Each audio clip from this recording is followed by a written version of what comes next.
이미 챗GPT의 실력은 충분히 입증되었습니다. 대학 자료를 분석하는 레포트, 논문, 심지어 창작의 영역인 소설까지 우리는 궁금해졌습니다. 챗GPT가 바라보는 사회는 어떤 모습인지, 그리고 그 모습은 실제로 얼마나 정확한지 말이에요. 그래서 이렇게 해보기로 했죠. 먼저 지금 한국 사회를 가장 뜨겁게 달구고 있는 사회 이슈 하나를 발굴해냅니다. 이 사회 이슈에 관해 챗GPT에게 6가지의 질문을 던져보는 거죠. 언제, 어디서, 누가, 어떻게, 왜, 무엇을? 과연 ఛ챗GPT는 우리의 질문에 제대로 된 답을 할 수 있을까요? 새벽까지 윤 당선인을 보기 위해 당사 앞에 모인 지지자들을 향해 또한 자기 선거 때 정말 이게 강민정 의원실에 따르면 정 변호 또한 근로시간 등 주요 근로조건 결정에 있어 다양한 근로자들의 의사가 민주적으로 반영될 수 있도록 야, 민지가 해달라는데 한번 좀 해보자. MZ세대가 도대체 언제 더 일하게 해달라고 부탁했다는 건지 모르겠어요. 주 69시간제를 마치 MZ세대에 의한 MZ세대를 위한 정책인 것처럼 계속 이야기하는데 가장 황당한 건 바로 그 MZ세대예요. 알다시피 이 정책을 가장 강하게 반대하고 있는 사람들이 바로 MZ세대거든요. 윤석열 대통령은 MZ의 강한 반발에 놀랐다라고 표현했죠. 와우, 반발할 거라 생각하지 못했다는 지점이 더 놀라울 따름이에요. 대통령의 지시하에 노동부는 노동개혁에 대한 오해가 있다며 적극적인 정책 공보를 진행하고 있어요. 윤석열 대통령도 MZ의 관점에서 정책을 봐야 한다며 청년 세대들을 설득하려 총력을 기울이고 있죠.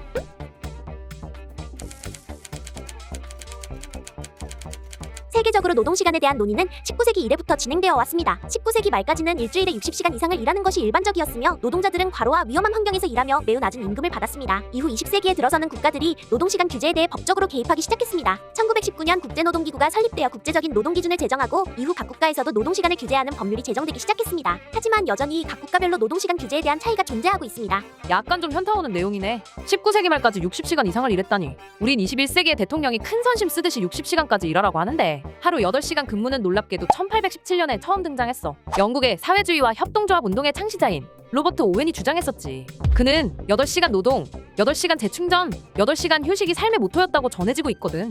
처음으로 8시간 노동제를 실시한 나라는 호주야. 그것도 1800년대부터 시작됐지. 한국은 2005년이 되어서야 40시간 근무제를 법적으로 채택하였는데 호주는 우리보다 57년이나 빠른 1948년부터 주 5일 40시간 노동제가 도입되기 시작했어. 그리고 그 소식 들었지? 호주에서 임금 삭감 없는 주 4일제를 29개의 기업에서 시범 운영하고 있다는 거. 한국이 주 69시간제를 논하는 동안 호주에서는 현재 주 4일제에 대한 논의가 활발히 진행되고 있는 분위기야. 호주 연방상원 노동돌봄위원회에서는 주 4일제를 전면 도입해야 한다고 정부에 대해 권고까지 했지. 영국, 미국, 캐나다에서 주 4일제 근무를 시범 운영한 것을 봤더니 오히려 이직과 병가가 줄어들어 생산성은 그대로인데 직원들의 만족도가 높았다는 거야.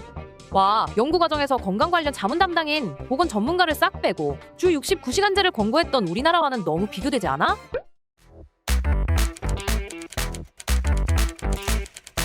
(69시간) 근무제는 대한민국 정부에서 고안한 것으로 알려져 있습니다. 이 근무제는 대한민국 정부가 2018년에 시행한 근로시간 단축 및 유연화 촉진법의 일환으로 도입되었습니다. 이전에는 주 52시간 근무제가 시행되었지만 이를 보완하기 위해 69시간 근무제가 도입되었습니다. 69시간 근무제는 일주일에 최대 52시간까지 근무하고 이후에는 주당 16시간을 초과해서 근무할 수 있는 제한된 근무제도입니다. 잠깐! 아무래도 챗GPT가 특별 연장 근로와 이번에 나온 주 69시간 근무제를 헷갈린 것 같아. 우리는 현재 법적으로 주 최대 52시간까지 근무할 수 있게 되어 있어. 기본근무 40시간 플러스 연장근무 12시간까지 허용된 거지. 하지만 세상에는 항상 예외라는 것이 있잖아. 모든 사람들이 같은 직업을 가지고 같은 일을 하는 것이 아니니까. 2020년 기업들의 요구로 예외 상황에 하나여 특별 연장 근로가 가능해졌어. 돌발 상황 수습, 업무량 폭증, 국가 경쟁력 강화를 위한 연구 개발이 필요하게 되면 52시간에서 12시간 늘어난 64시간까지 일할 수 있게 된 거야. 한국은 빈말로 죽겠다라는 표현을 많이 쓰잖아. 사실 사람은 한 주에 60시간 이상 근무하게 되면 정말로 죽을 수가 있거든. 그래서 과로사 기준도 일주일 평균 60시간 이상 근무로 정해져 있는 거야. 노동시간을 법적으로 정해놓는 것은 말 그대로 국민의 목숨과 직결된 일이었던 거지. 이번 주 69시간제 근무는 미래노동시장연구회라는 곳에서 연구한 보고서를 바탕으로 진행된 정책이야. 그런데 여기서 반전이 있어. 미래노동시장연구회에서 연구를 진행한 사람들 중 노동에 관련된 사람은 단 한 명도 존재하지 않았거든. 모두 연구자, 교수 출신들이었지. 사실 윤석열 정부는 노동개혁을 원하고 있었거든. 그래서 한편에서는 미래노동시장연구회 위원들이 노동연구가 아니라 정해진 답의 해설을 찾아 넣는 일을 했다고 보는 사람들이 많아. 그들은 미래노동시장연구회를 답정너 연구회라고 불렀지.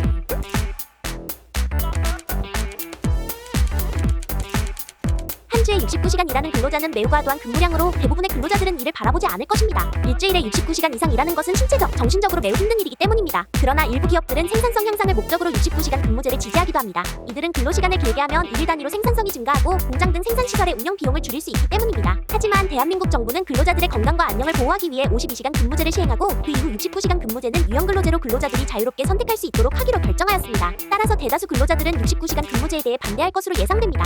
이렇게 챗GPT도 아는 것을 왜 윤석열 정부는 모르는 걸까? 맞아. 일주일에 69시간을 일하는 것은 신체적으로나 정신적으로나 굉장히 힘든 일이야. 하루 밤새면 그 피로가 이틀이나 가잖아?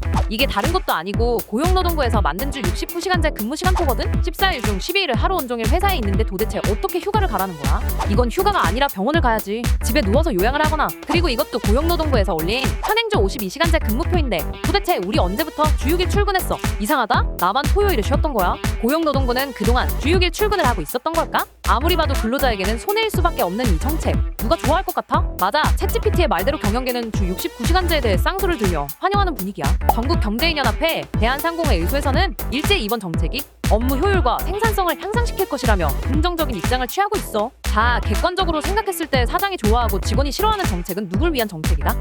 사장을 위한 정책이다. 과연 이것이 대부분이 근로자인 MZ세대를 위한 정책이라 할 수 있을까?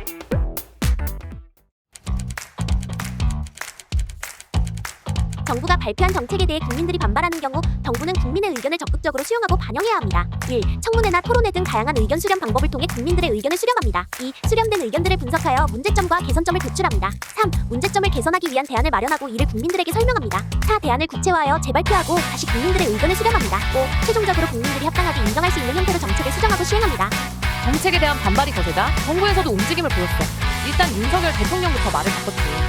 갑자기 한 주에 60시간 이상 근무하는 것은 무리라고 하는 거야. 놀라운 것은 대통령의 이 발언에 대해 대통령실 고위 관계자가 단 하루 만에 60시간을 상한선으로 정해놓은 것은 아니다라고 다시 정정했다는 거야. 도대체 뭐가 어떻게 된 건지. 어쨌든 정부는 근로시간 개편안을 재검토하겠다고 밝혔어. MZ세대의 목소리를 다시 듣고 의견을 수렴하겠다는 거지. 아니 그럼 전에는 MZ세대의 의견을 안 들었다는 건가? 고용노동부 장관은 청년 근로자의 의견을 듣기 위한 간담회를 시작했어. 그런데 간담회를 진행하는 대상자들이 살짝 갸우뚱하단 말이지. 근로시간 기록 우수 사업장 고용노동부 2030 자문단, 연차휴가 100% 사업장 대기업 사무직, 제조업 청년 노동자. 자, 여기에 해당되는 청년 근로자는 과연 몇 퍼센트나 될까? 통계에 따르면 근로자의 88%가 중소기업에 재직 중이거든? 그리고 그중 반 이상이 30인 미만의 회사에 다니고 있지. 과연 고용노동부 장관이 현실적인 현장의 의견을 제대로 들을 수 있었을까?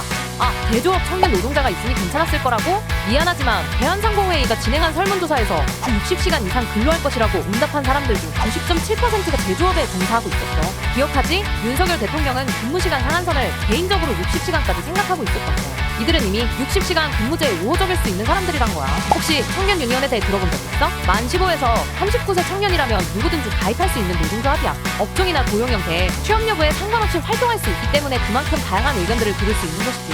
이 청년 유니언도 얼마 전 고용노동부 장관과의 간담회를 진행했어. 원래는 노조의 모든 발언과 논의 과정 일부를 언론에 공개하기로 했었는데 이걸 갑자기 고용노동부 측에서 간담회 내용을 전체 비공개로 전환하겠다고 일방적인 통보를 한 거야. 지금까지 그런 적이 한 번도 없었는데. 사실 정부는 MZ세대의 진짜 현장에 대한 불만과 쓴소리가 듣고 싶지 않았던 것이 아닐까?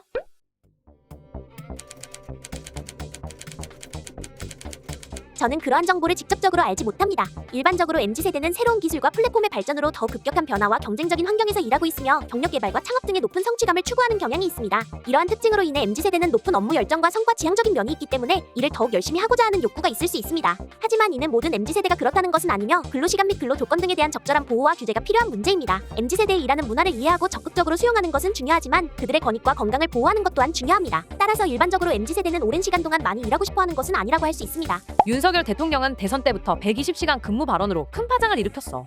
일주일에 120시간이라도 바짝 일하고 이후에 마음껏 쉴 수 있어야 한다는 것이다. 뭔가 지금 추진하려는 주 69시간제랑 맥락이 비슷하지? 바쁠 때 왕창 일하고 이후에 마음껏 쉬자. 이 발언은 당시에도 논란이었고 다음날 윤 대통령은 제가 만나는 스타트업 현장의 청년들의 목소리와 문제의식에 공감하여 그대로 전달한 거 이라고 해명했지. 자, 여기서 살펴봐야 할 것은 바로 이 부분이야. 윤석열 대통령은 스타트업 현장에 어떤 청년들을 만났던 걸까?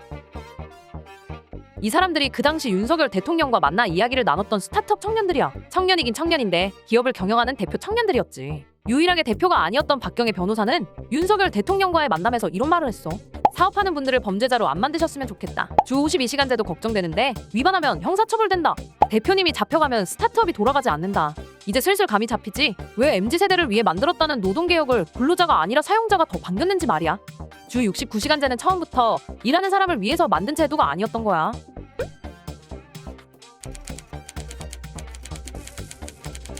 MZ세대가 안정적이고 성취감 있는 근로환경에서 일할 수 있도록 하기 위해서는 다음과 같은 제도적인 조치가 필요합니다. 1. 유연한 근로시간 제도의 도입. MZ세대는 일과 가정의 균형을 중요시하기 때문에 일할 수 있는 시간과 장소에 대한 유연성이 필요합니다. 3. 다양한 경력개발 기회 제공. 이를 위해서는 다양한 경력개발 기회를 제공하고 성과에 따라 보상을 지급하는 등의 시스템을 구축해야 합니다. 4. 일과 가정의 균형을 위한 지원 제공. MZ세대는 일과 가정의 균형을 중요시하기 때문에 육아휴직, 육아휴가 등의 제도를 보다 확대하고 유연한 일자리 창출을 적극적으로 추진해야 합니다. 5. 참여와 소통을 촉진하는 조직문화. MZ세대는 참여와 소통이 가능한 조직문화를 선호합니다. 이를 위해서는 상사와의 소통을 원활하게 하고 의견을 제시할 수 있는 채널을 마련하는 등 참여와 소통을 촉진하는 조직문화를 구축해야 합니다.